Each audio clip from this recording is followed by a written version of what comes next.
Hello good afternoon students. आज हम सब का जो है क्लासेस स्टार्ट हो चुका है हार्डवेयर एंड सॉफ्टवेयर का, है ना। कंप्यूटर सिस्टम्स के जो कंपोनेंट्स हैं उसका आज हम सब क्लास स्टार्ट कर रहे हैं, ठीक है। आज लाइव क्लासेस हैं आप सबका। जो फर्स्ट क्लासेस थी वो क्लासेस हो चुकी है और ये आज आप लोग का सेकंड लाइव क्लासेस है। सेकंड लाइव क्लासेस में हम सब का जो टॉपिक्स है, पहले टॉपिक्स को सबसे पहले डिस्कशन कर लेते हैं कि टॉपिक क्या है आपके सामने। आज टॉपिक लेके आए हैं कंप्यूटर सिस्टम के घटक। हम सब आज हिंदी में लाए हैं, हिंदी वर्जन में, क्योंकि हमारे जो इतने स्टूडेंट हैं, मोस्टली नंबर में जितने स्टूडेंट हैं वो हिंदी मीडियम के स्टूडेंट हैं, तो उनको कोई समझने में, अंडरस्टैंडिंग करने में कोई प्रॉब्लम फेस ना करना पड़े, इसी कारण से हम सब ने सिलेक्ट किया कि हिंदी मीडियम से ही, हिंदी से लिखा हुआ ही आप सबके सामने जितनी भी नोट्स है प्रेजेंट करेंगे, ठीक। आप जिस लैंग्वेज में कंफर्टेबल हैं उस लैंग्वेज में आप लिख सकते हैं, है ना। हिंदी में यदि कंफर्टेबल है तो हिंदी में लिख सकते हैं, यदि आप इंग्लिश में कंफर्टेबल है तो इंग्लिश में भी लिख सकते हैं। लेकिन हम सब डिस्कशंस करेंगे तो हिंदी इंग्लिश दोनों का कॉम्बिनेशन रहेगा, है ना। दोनों का कॉम्बिनेशन रहेगा। हार्डवेयर एंड सॉफ्टवेयर आपको सामने दिख रहा है, ये नहीं पिक्चर है आपका। देखिए हम सब का फर्स्ट यूनिट का पहला चैप्टर जो था हम सब का वो कंप्लीट हो गया। Computer application, basic application complete है। आज हम सब सेकंड क्लासेस में आए हैं। वो सेकंड क्लासेस में हम सब का टॉपिक आ रहा है कंप्यूटर सिस्टम के घटक, यानी आपके कंप्यूटर सिस्टम्स के जो कंपोनेंट्स हैं, जो घटक हैं, उसके बारे में हम लोग पता करेंगे कितने घटक हैं। देखिए सबसे पहले मैं आप सबका माइंड को फ्रेश कर दूं, है ना, एक रिफ्लेक्शन कर दूं। मतलब पूरी तरह से माइंड जब तक फ्रेश नहीं होगी ना तो फिर क्लास में आप इंटरेस्ट नहीं लीजिएगा। तो क्लास में इंटरेस्ट कैसे लिया जा सकता है, इसके लिए सबसे पहले यहाँ पे आपको माइंड फ्रेश कर लेते हैं। चलिए हम सब कर लेते हैं। पूरा परफेक्टली रूप से आपको दिखाई दे रहा होगा, है ना। ये दिखाई दे रहा होगा कि यहाँ पर लिखा हुआ है हार्डवेयर एंड सॉफ्टवेयर, ठीक। क्या लिखा हुआ है? Hardware and software. तो इससे पता चलता है कि हम सब पढ़ने वाले हैं हार्डवेयर और सॉफ्टवेयर के बारे में। तो आप पूछेंगे सर कि हार्डवेयर सॉफ्टवेयर कहाँ से आया। तो देखिए हार्डवेयर सॉफ्टवेयर जो है ये कंप्यूटर का कंपोनेंट्स हैं, घटक हैं।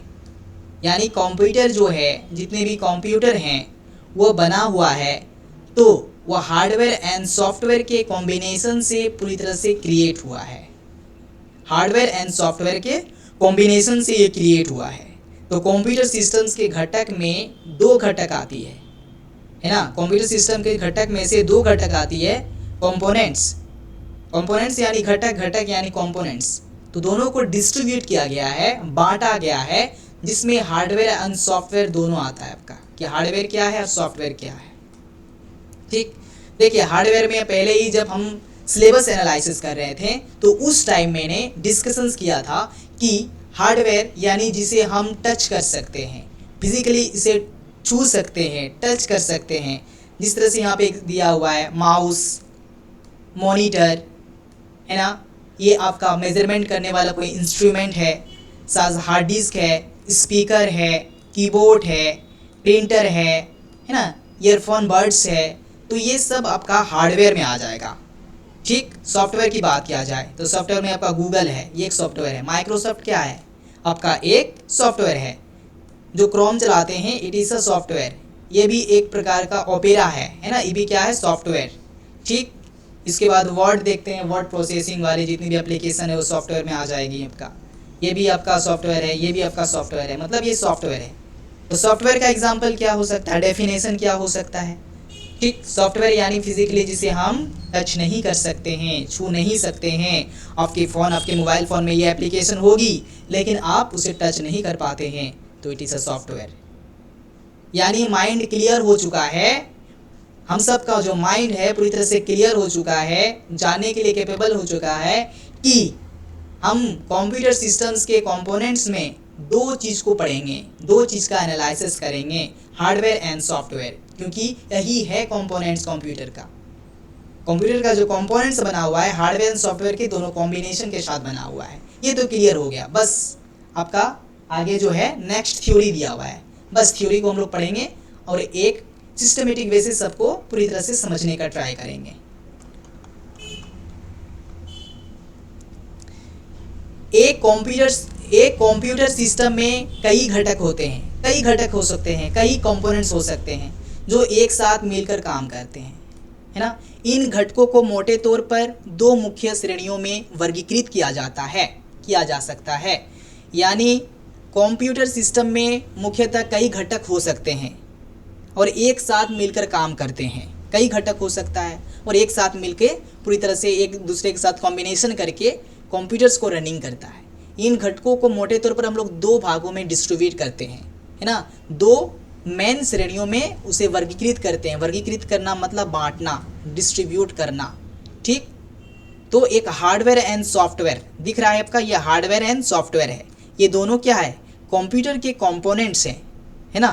कंप्यूटर्स के कंपोनेंट्स दो हैं, हार्डवेयर एंड सॉफ्टवेयर, दोनों का कॉम्बिनेशन करके कंप्यूटर्स का एक कंपोनेंट्स बनता है, ठीक। और ये क्या करते हैं, पूरी एक साथ मिलके कंप्यूटर्स को रनिंग करने के लिए कैपेबल बनाता है, ठीक। हार्डवेयर घटक क्या क्या हो सकता है कि हार्डवेयर के अंदर क्या क्या आ सकता है, ठीक। जिस तरह से हार्डवेयर आपको बता दिए, it is a hardware parts. तो हार्डवेयर में क्या क्या आ सकता है, तो यह हार्डवेयर है, ठीक। चलिए देखते हैं हार्डवेयर कंप्यूटर सिस्टम्स के भौतिक घटकों को संदर्भित करता है। मुख्य हार्डवेयर घटकों में शामिल है, देखिए हार्डवेयर जो है ना, कंप्यूटर सिस्टम्स के जो भौतिक घटक हैं, मतलब भौतिक जिसे हम टच कर सकते हैं ना, भौतिक इसी को बोलते हैं फिजिकली, है ना, फिजिकली कंपोनेंट्स। तो ये क्या है, भौतिक घटक को ये कॉन्टेक्स्ट करता है यानी संदर्भित करता है। तो देखते हैं क्या क्या हार्डवेयर में कौन कौन सी कंपोनेंट्स है। तो पहला फर्स्ट में आ जा रहा है आपका सेंट्रल प्रोसेसिंग यूनिट। इसे अक्सर कंप्यूटर का दिमाग कहा जाता है। देखिए इसे अक्सर ना कंप्यूटर का दिमाग कहा जाता है, कंप्यूटर का दिमाग कहा जाता है सेंट्रल प्रोसेसिंग यूनिट को। यदि आपको कोई क्वेश्चन पूछ दे कि कंप्यूटर का दिमाग किसे कहते हैं, तो आपको हमेशा अपने माइंड में ये सेटअप रखनी है कि कंप्यूटर के जो माइंड है वो सीपीयू है, ठीक।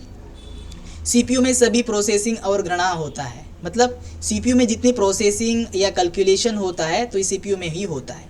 इसमें दो मुख्य भाग होते हैं। देखिए सीपीयू में मेनली दो टाइप्स के होते हैं, तो दो टाइप उसमें क्या क्या है, अंगणितीय तर्क यानी ALU यानी अर्थमेटिक लॉजिक यूनिट, ठीक, इसे अंकगणित कहते हैं। और तर्क संचालन के लिए यानी जो भी लॉजिक चीज़ें होती है ना, लॉजिक को पूरी तरह से वो संचालन करता है, संचालन के लिए और संचालन को निर्देशित करने के लिए नियंत्रण इकाई है यानी CU। मतलब पहले क्या है, जो लॉजिक को वो पूरी तरह से प्रोसेसिंग करने का काम करता है वो अर्थमेटिकल लॉजिक यूनिट है, लॉजिक चीज़ को, ये लॉजिक को संचालन करने का काम करता है। दूसरा CU जिसे कंट्रोल यूनिट कहते हैं हम सब, यानी नियंत्रण इकाई, ये संचालन को निर्देशित करते हैं, ठीक। चलिए आप मेमोरी प्राथमिकता देखते हैं। मेमोरी जो है, मेमोरी की बात करते हैं। मेमोरी भी आपका एक हार्डवेयर ही है। देखिए यहाँ पे दिया हुआ है मेमोरी ऐसे दिया नहीं है, देखिए ये हार्डवेयर है, हार्ड डिस्क कहते हैं, है ना, हार्ड डिस्क कहते हैं। तो इसी में मेमोरी लगा रहता है, ठीक। तो मेमोरी देखते हैं। मेमोरी दो टाइप्स के होते हैं, पहले बता दिया गया है, RAM और ROM। RAM यानी रैंडम एक्सेस मेमोरी और ROM मतलब रीड ओनली मेमोरी। तो देखते हैं कि रैम क्या है, अस्थायी स्टोरेज, जो वर्तमान में उपयोग में आने वाले डेटा और प्रोग्राम को स्टोर करता है। यह स्थिर है, जिसका अर्थ है कि बिजली बंद होने पर यह अपनी सामग्री देता है।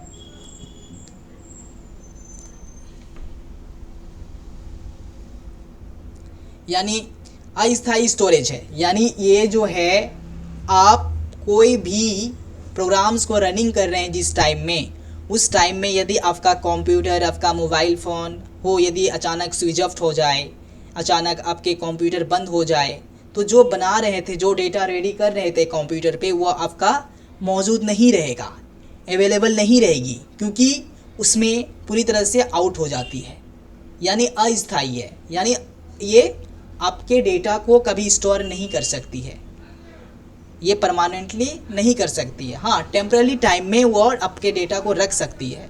तो ये आपका रैंडम एक्सेस मेमोरी का काम है, ये आपका एक हार्डवेयर ही है। देखिए रीड ओनली मेमोरी, गैर वाष्पशील भंडारण, जिसमें कंप्यूटर को बूट करने के लिए आवश्यक स्थायी डेटा है, यानी ये आवश्यक स्थायी डेटा है, इसे हम लोग कहते हैं नॉन वोलाटाइल्स मेमोरी, है ना, यानी अचेंजेबल नहीं है, ठीक।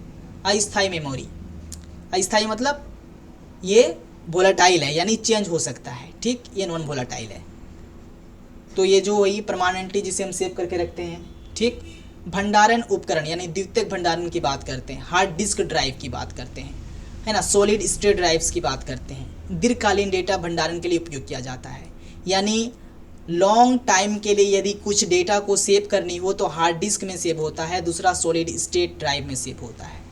ऑप्टिकल ड्राइव ऑप्टिकल डिस्क पर डेटा पढ़ने के लिए किया जाता है। देखिए, ऑप्टिकल डिस्क पर डेटा पढ़ने या लिखने के लिए उपयोग किया जाता है ऑप्टिकल ड्राइव का काम क्या होता है, जो भी डेटा होती है उसे पढ़ना हो या लिखना हो तो इसका यूज़ करते हैं। Flash drive, USB drive, memory card जैसे पोर्टेबल्स भंडारण उपकरण है। तो ये आपका यूएसबी ड्राइव है। यूएसबी मतलब होता है यूनिवर्सल सीरियल बस, ठीक है। तो मेमोरी कार्ड है। तो उसी तरह से यहाँ पर क्या है, आपका पोर्टेबल भंडारण का उपयोग है। इनपुट डिवाइस क्या है, इनपुट हम लोग कैसे करते हैं, हार्डवेयर जो उपयोगकर्ताओं को कंप्यूटर में इनपुट करने की अनुमति देता है। मतलब देखिए, इनपुट मतलब जिसे हम इनपुट करते हैं। देखिए यहाँ पे देखते हैं, यहाँ पे आपका हार्डवेयर है, इनपुट करने के लिए हम लोग माउस का यूज करते हैं, ठीक है। तो यहीं पे बताया जा रहा है कि इनपुट डिवाइसेस क्या है, हार्डवेयर जो उपयोगकर्ताओं को कंप्यूटर में डेटा इनपुट करने के लिए अनुमति देता है। उदाहरणों में keyboard, mouse, scanner, microphone, webcam शामिल है। यानी इनपुट डिवाइस की बात किया जाए तो इनपुट डिवाइस में हार्डवेयर जो उपयोगकर्ताओं को कंप्यूटर में डेटा इनपुट करने की अनुमति देता है। यानी हार्डवेयर जो है, इनपुट डिवाइस जो है, ये क्या करता है, जो भी आपका यूज़र है यानी जो उपयोगकर्ता है वो डेटा इनपुट करने के लिए वो इनपुट डिवाइसेस का यूज़ करता है। तो ये परमिशन देता है आपका इनपुट डिवाइस, ये आप डेटा को इनपुट कर सकते हैं। एक एग्जांपल लिया जाए तो कीबोर्ड देख लीजिए, माउस देख लीजिए, स्कैनर देख लीजिए, माइक्रोफोन और वेबकैम, ये आपका एग्जांपल। आउटपुट डिवाइसेस, हार्डवेयर जो कंप्यूटर्स को उपयोगकर्ताओं को जानकारी संचारित करने की अनुमति देता है, ठीक है। आउटपुट डिवाइसेस की बात किया जाए जो यूजर्स को एक इंफॉर्मेशन प्रोवाइड करने के लिए परमिशन दिया जाता है। हार्डवेयर क्या बोलता है ना, ये आप हमारे इंफॉर्मेशन को लीजिए, तो यह हार्डवेयर कहलाएगा। इस तरह से आप अभी डिस्प्ले में देख रहे हैं ना, यह आपका इनपुट डिवाइसेस है या हार्डवेयर आउटपुट डिवाइसेस है। एब्सोल्युटली क्या है, ये आपका आउटपुट डिवाइसेस है, क्योंकि ये आपको परमिशन दे रहा है पढ़ने के लिए। हम पढ़ रहे हैं, कुछ इंफॉर्मेशन ले रहे हैं, तो वह आपका इनपुट दे रहा है, ठीक है। चलिए ये आउटपुट प्रोवाइड कर रहा है, ठीक।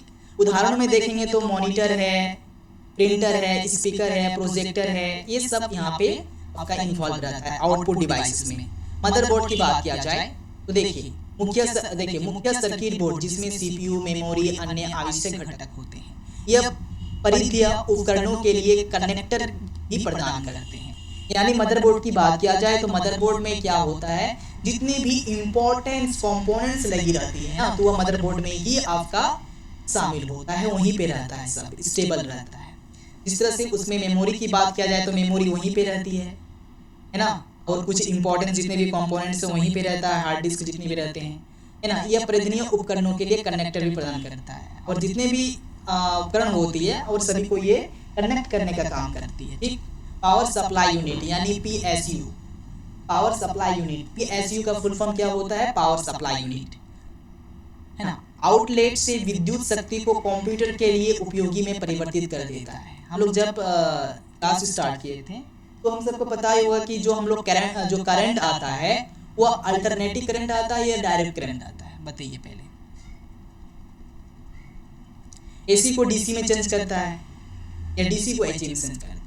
तो उसी तरह से यहाँ पे पावर सप्लाई जो होता है ये एसी को डीसी में चेंज करने का काम करता है या फिर डीसी को एसी में काम करता है। मतलब तमाम देखें तो ये जितना यूनिट में जितने कंपोनेंट्स को इलेक्ट्रिसिटी चाहिए वो इलेक्ट्रिसिटी प्रोवाइड करता है आपका पावर सप्लाई यूनिट, ठीक है। नेटवर्क इंटरफेस कार्ड यानी एनआईसी का फुल फॉर्म होता है नेटवर्क इंटरनेट कार्ड। कंप्यूटर को नेटवर्क से कनेक्ट करने और कंप्यूटर्स के साथ संचालन करने की अनुमति देता है। यानी कंप्यूटर्स में यदि आप कंप्यूटर से कनेक्ट होना चाहते हैं या कम्युनिकेट करना चाहते हैं तो यह आपका NIC परमिशन देता है। ठीक, सॉफ्टवेयर की बात करते हैं। चलिए अब आ गया आपका सॉफ्टवेयर, यह आ गया कंप्यूटर्स का सेकेंड टाइप्स। चलिए हम लोग देखते हैं। ये देखिए कंप्यूटर्स के जो कंपोनेंट्स है वो हार्डवेयर एंड सॉफ्टवेयर में दो भागों में डिस्ट्रीब्यूट किया गया है। तो फर्स्ट हम लोग देख लिए कि हार्डवेयर क्या होता है, हार्डवेयर क्या क्या कौन कौन से कंपोनेंट्स हैं। ठीक, आप सॉफ्टवेयर की बात करते हैं, इस सॉफ्टवेयर में क्या क्या शामिल है और इसके थ्योरी को हम लोग पूरी तरह से कॉन्सेप्टलाइजेशन थ्योरी के थ्रू से समझेंगे क्या क्या आ सकता है। चलिए विजुलाइज करते हैं हम लोग फिर से सॉफ्टवेयर को लेकर। सॉफ्टवेयर कंप्यूटर सिस्टम्स के अमूर्त घटकों को संदर्भित करता है, यानी कॉन्टेक्स्ट करता है। दो श्रेणियों में वर्गीकृत किया गया है। देखिए तो पता ही होगा दो श्रेणी में, तो एक श्रेणी में आप पहले पढ़ लिया हार्डवेयर और दूसरा हम लोग पढ़ने वाले हैं सिस्टम सॉफ्टवेयर। देखिए पहला आता है ऑपरेटिंग सिस्टम यानी OS। ऑपरेटिंग सिस्टम ऑपरेट करने के लिए कौन कौन सी सिस्टम्स है देखते हैं। हार्डवेयर साधनों का प्रबंधन करता है। हार्डवेयर क्या करता है, जितने भी रिसोर्सेस होती है, हार्डवेयर की बात बोल रहे हैं। हार्डवेयर क्या करता है, जितने भी रिसोर्सेस होती है उसको मैनेज करने का काम करता है और कंप्यूटर्स प्रोग्राम के लिए सेवाएं प्रदान करता है। उदाहरणों में विंडोज है, ये जो है ना हार्डवेयर नहीं, ये सॉफ्टवेयर होगा। यहाँ पे गलत से कुछ टाइप्स में गलत हुआ होगा या फिर नोट्स बनाने में कोई मिस्टेक्स आई होगी। ठीक है, तो सिस्टम सॉफ्टवेयर की बात करते हैं। ऑपरेटिंग सिस्टम तो हार्डवेयर साधनों का प्रबंध करता है, पता होगा। कंप्यूटर प्रोग्राम्स के लिए सेवाएं प्रदान करता है। उदाहरणों में विंडोज, मैकअप्स, लिनक्स और एंड्रॉइड। तो ये क्या है, एंड्रॉइड्स, ये सब आपका ऑपरेटिंग सिस्टम है, ये सॉफ्टवेयर में आएगा, याद रखिएगा। ठीक है, ये आपका सॉफ्टवेयर में आ जाएगा। ऑपरेटिंग सिस्टम सॉफ्टवेयर, आप सॉफ्टवेयर पहले बता दिए हैं, इसे हम टच नहीं कर सकते हैं। जितनी एप्लीकेशन आपके मोबाइल फोन में हो उसी को कहते हैं। ठीक, अब करते हैं डिवाइस ड्राइव। विशेष प्रोग्राम जो ऑपरेटिंग सिस्टम को हार्डवेयर घटकों के साथ संचार करने की अनुमति देता है। मतलब डिवाइस ड्राइव क्या होती है, विशेष प्रोग्राम को ऑपरेटिंग सिस्टम्स को हार्डवेयर घटकों के साथ संचार करने की अनुमति देता है। यानी आपका डिवाइस ड्राइवर होता है कि जो भी कुछ स्पेशल प्रोग्राम हो, ठीक, कुछ स्पेशल प्रोग्राम हो, हार्डवेयर के जितने कंपोनेंट्स हैं उसके साथ वो कम्युनिकेट कर सकते हैं। यानी सिंपल लैंग्वेज में समझे कि हार्डवेयर जो है, डिवाइस ड्राइवर जो है, ये क्या करता है कि जो कुछ स्पेशल प्रोग्राम है, स्पेशल प्रोग्राम्स को हार्डवेयर के कंपोनेंट के साथ कम्युनिकेट करने की परमिशन देता है। यहाँ पर लिखा हुआ है कि ये आपका संचार करने की अनुमति देता है। ठीक, उपयोगिता सॉफ्टवेयर यानी इसे कहते हैं यूटिलाइजेशन सॉफ्टवेयर। रख रखाव कार्य करता है, जैसे एंटीवायरस प्रोग्राम्स, डिस्क प्रबंधन उपकरण और बैकअप सॉफ्टवेयर। ठीक, तो देखते हैं उपयोगिता सॉफ्टवेयर क्या है। रख रखाव कार्य करता है, यानी उसे प्रोटेक्शन प्रोवाइड करता है रख रखाव के लिए, जैसे एंटीवायरस हो सकता है, डिस्क हो सकता है, तो इस सब से आपका सॉफ्टवेयर काम करता है, एक उपयोगिता सॉफ्टवेयर। अनुप्रयोग प्रक्रियाएं, कुछ अनुप्रयोग प्रक्रियाएं हैं, इसे समझेंगे। उत्पादकता सॉफ्टवेयर, इसमें word processor, spreadsheet pro, presentation tool, Microsoft office, Google workspace है ना, ये सब गूगल क्या है, गूगल वर्कस्पेस। तो ये सब है आपका उत्पादक सॉफ्टवेयर की बात है। ठीक है, उत्पादक सॉफ्टवेयर जिसमें कुछ प्रोड्यूस कर सकता है, वैसे सॉफ्टवेयर तो क्या क्या कुछ बना सकता है, तो विशेष कुछ बना नहीं सकता है। जैसे माइक्रोसॉफ्ट ऑफिस है, गूगल है, ये सब क्या है, कुछ विशेष स्पेशल वर्क कर सकता है, तो ये आपका एक सॉफ्टवेयर में ही आएगा। वेब ब्राउजर, इंटरनेट तक पहुंचने और ब्राउज करने के लिए सॉफ्टवेयर, जैसे गूगल क्रोम्स, मोजिला फायरफॉक्स, तो ही कोई ऐसे सॉफ्टवेयर हैं, वेब ब्राउजर हैं। एक सॉफ्टवेयर का यूज़ करके आप तमाम प्रकार के इंटरनेट से कनेक्ट कर सकते हैं, अपने आप को इंफॉर्मेशन के साथ कनेक्ट कर सकते हैं, जैसे गूगल हो गया, क्रोम हो गया, मोजिला फायरफॉक्स है, etcetera. Multimedia software, multimedia software भी आपका सॉफ्टवेयर है, जैसे ऑडियो हो गया, वीडियो हो गया, ग्राफिक्स हो गई, है ना, संचालन के लिए सॉफ्टवेयर का यूज़ करते हैं। जैसे आप मल्टीमीडिया सॉफ्टवेयर में किसका यूज़ कर सकते हैं, डिज़ाइन करने के लिए, ग्राफिक्स करने के लिए, जैसे कि एडोब फोटोशॉप्स है ना, इसका यूज़ कर सकते हैं। मीडिया प्लेयर है, ये सब का यूज़ कर सकते हैं। खेल मनोरंजन सॉफ्टवेयर, यानी जो हम सब प्ले और एंटरटेनमेंट के लिए जो हम लोग यूज़ करते हैं, प्लेइंग और एंटरटेनमेंट के लिए जो सॉफ्टवेयर का यूज़ करते हैं, उसे ही कहते हैं खेल और मनोरंजन सॉफ्टवेयर।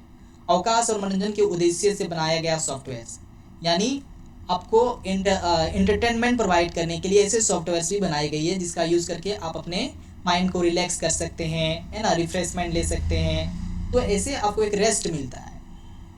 पता ही होगा आप सबको, ये कंप्यूटर्स की ये आपका एक एप्लीकेशन है। ठीक, व्यावसायिक सॉफ्टवेयर की बात किया जाए यानी कॉमर्शियल सॉफ्टवेयर, यानी जो बिजनेस सेक्टर्स में यूज होती है जो सॉफ्टवेयर व्यावसायिक आवश्यकताओं के लिए डिज़ाइन किए गए अनुप्रयोग। जैसे देखिए, व्यावसायिक आवश्यकताओं के लिए डिज़ाइन किए गए अनुप्रयोग जैसे कि एंटरप्राइज संसाधन नियोजन, इसे ERP का फुल फॉर्म यदि पूछे तो आपको याद रखना है इंटरप्राइज संसाधन नियोजन और ग्राहक संबंध प्रबंधन, यानी कस्टमर रिलेशन मैनेजमेंट। तो ये सब फुल फॉर्म भी याद रखना इंपॉर्टेंस है कि ऐसा सॉफ्टवेयर है जो बिजनेस सेक्टर्स, कॉमर्शियल सेक्टर्स में भूमिका अपना इम्पोर्टेंस रोल प्ले करता है। तो इसमें क्या क्या हो सकता है? इंटरप्राइज संसाधन जिसे कहते हैं, नियोजन कहते हैं, है ना, इंग्लिश से कहते हैं हम सब इसे है ना, इसे कहेंगे इंटरप्राइज रिसोर्स प्लानिंग। ठीक, और CRM का फुल फॉर्म यदि पूछा जाए तो आपको बोलना है कस्टमर रिलेशंस मैनेजमेंट। यह घटक मिलकर कंप्यूटर सिस्टम्स को प्रभावी और कुशलतापूर्वक कार्य करने में मदद करता है, यानी पूरी तरह से स्किल्सफुल होके ये कंप्यूटर्स को चलाने के लिए, पूरी तरह से आपको कंप्यूटर्स को रनिंग करने के लिए कंपोनेंट्स की हमें ज़रूरत होती है, कंपोनेंट्स की आवश्यकताएं होती है, जितने भी कंपोनेंट्स हैं उसकी हमें नीड होती है। तो कंपोनेंट्स दो टाइप्स में है ना, सॉफ्टवेयर में और हार्डवेयर में। तो दोनों का कॉम्बिनेशन करके कंप्यूटर्स को सही से रनिंग किया जाता है। बस यही है आपका टॉपिक, ये टॉपिक था आप सबका। आज टॉपिक्स को समझ गए हम लोग, पूरी माइंड फ्रेश हो गई कि हाँ कि कंप्यूटर्स में दो घटक होते हैं, इसमें हार्डवेयर सॉफ्टवेयर होते हैं। कि हार्डवेयर का क्या क्या आ सकता है, हार्डवेयर में क्या क्या एग्जाम्पल हो सकती है, सॉफ्टवेयर क्या है, सॉफ्टवेयर में क्या क्या काम आ सकती है, तो क्या क्या एग्जाम्पल आ सकती है। तो दोनों का हम लोग एक एडिशन किए, दोनों का कॉम्बिनेशन किए, देन हम सबका एक रिजल्ट आउट हुआ। क्या? कंप्यूटर सिस्टम्स के कंपोनेंट्स, कंप्यूटर सिस्टम्स के जो घटक हैं वो हम सबका रिजल्ट हुआ। चलिए, ये क्लास कंप्लीट होती है आज। यदि आप सबको कोई डाउट आ रही है या किसी प्रकार का कन्फ्यूज़न है तो आप क्लासेस में बेफिक्र विदाउट हेजिटेशंस का कोई भी क्वेश्चन पूछ सकते हैं, ताकि आपके माइंड पूरी तरह से खुले रहे। जब माइंड क्लियर नहीं होगी ना, फिर इसके बाद उस चीज़ को समझने में आपके अंदर वो ललक पैदा नहीं हो सकती है।